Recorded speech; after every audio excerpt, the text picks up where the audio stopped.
They used the boomerangs to stun birds rather than to kill them, and this helped solve the problem of keeping their meat fresh in hot weather. This bronze trumpet, overlaid with gold, is probably the nearest that Tutankhamun ever came to military action. We heard its notes at the start of this program.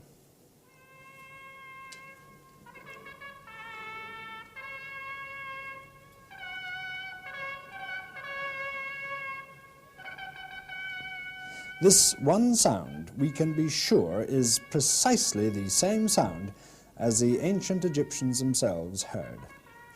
It's rather shorter than a modern trumpet, and it's got no valves, and its mouthpiece is a cylindrical sleeve with a silver ring at the outer end fixed to the outside of the tube. The lowest note of which it's capable is D. And this is definitely Tutankhamun's trumpet, for his name is on it, and he's depicted on it, helmeted, receiving the blessings of the gods.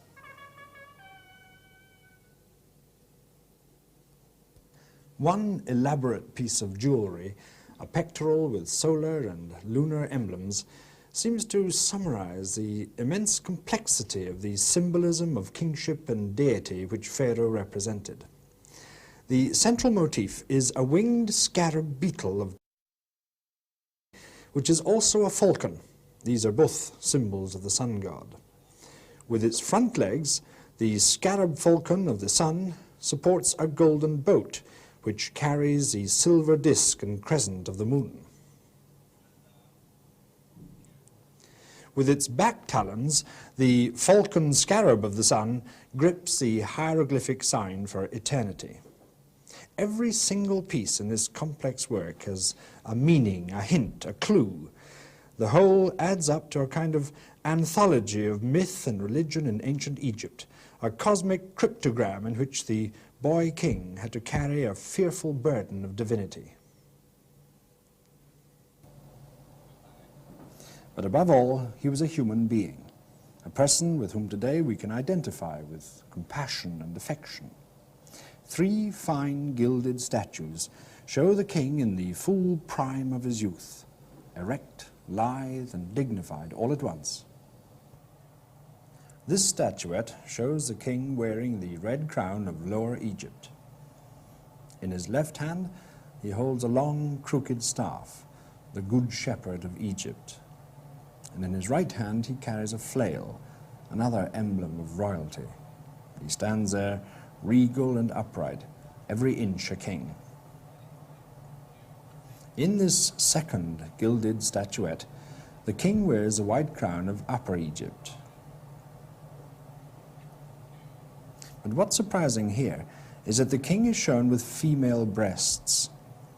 Now, Tutankhamun's father-in-law, Akhenaten, was physically deformed and is always represented as having breasts and a swollen pot belly, like Tutankhamun here. It's a bit of a mystery. Either this isn't Tutankhamun, or it was made to emphasize the blood kinship between him and Akhenaten by means of an artistic convention.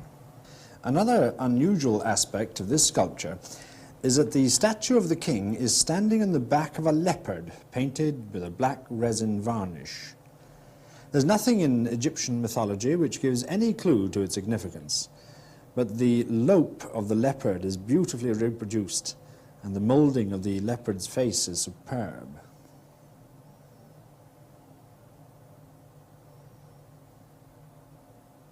But the outstanding sculpture of the king is this lithe and active representation of Tutankhamun the harpooner. Most Egyptian statuary consists of stylized poses. Here the sculptor has caught a moment of perfect physical coordination, the body poised in the most realistic way. Tutankhamun balances himself on a papyrus boat to hurl a harpoon at a hippopotamus. The harpoon and the coil of rope in his left hand are made of bronze. But this is no ordinary hippopotamus hunt.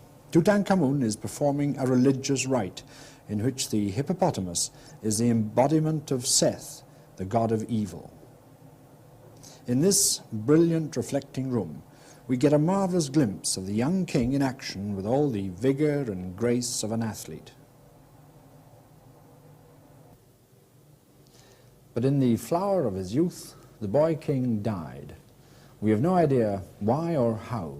He may even have been murdered, for there were ambitious and ruthless men who coveted his throne. But whether by accident or design, his death certainly took people by surprise.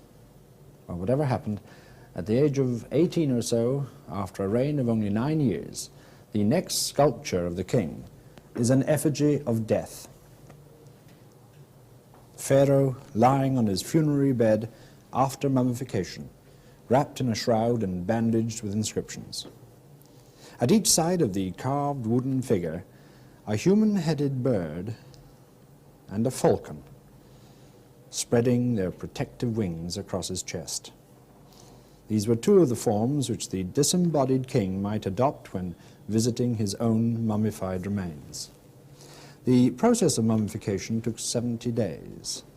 The internal organs were removed and treated with natron to prevent putrefaction, and then carefully wrapped in separate linen packages and encased in 4 beautifully fashioned miniature coffins of solid gold.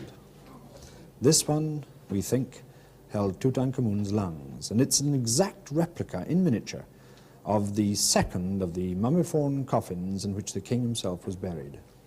And yet, curiously enough, the inscription on the inside shows that it was originally made for his predecessor, Smenkhare. Well, the miniature coffins were placed in 4 cylindrical compartments in a magnificent chest carved out of a block of alabaster, and each compartment was stoppered with a bust in full royal regalia. And once again, this is probably a portrait of Smenkhare, and the striking facial resemblance to Tutankhamun suggests that they must have been at least half-brothers as well as brothers-in-law. At every stage of the mummification of the body itself, large quantities of ointments and unguents were applied. Some 50 alabaster vases for unguents were found in the tomb, many of them marvellously ornate, with a capacity of some 400 litres in all, but nearly every one of them was empty. The unguents were extremely precious, made from animal fats and resin or balsam and cedar oil, perfumed with flowers and then left to mature like vintage brandy. The tomb robbers in antiquity ignored many things that we would think more valuable and stole the unguents instead, leaving behind the beautiful alabaster vases with their own thieving fingerprints on one of them. Eventually, 70 days after death, the king's mummified remains left the aptly named House of Vitality.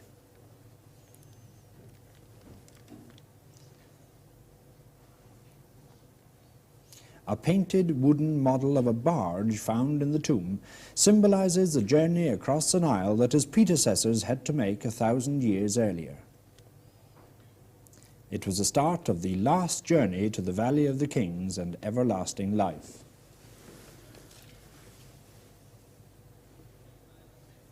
After the ceremonies of interment were over, the king's journey to the other world would be accomplished with the help of a sacred cow associated with Hathor, tutelary goddess of the Theban necropolis in which Tutankhamun's tomb was sited.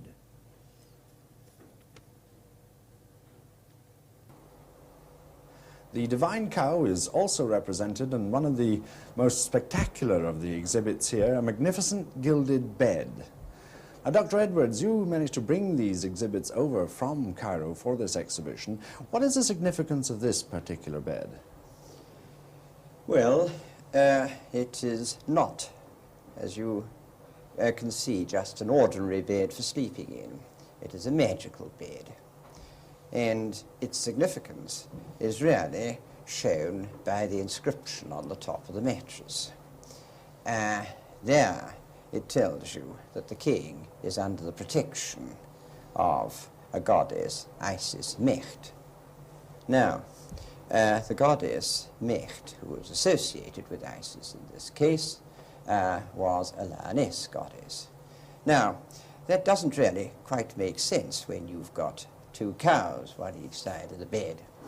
But there were, of course, 2 other beds of this kind found in the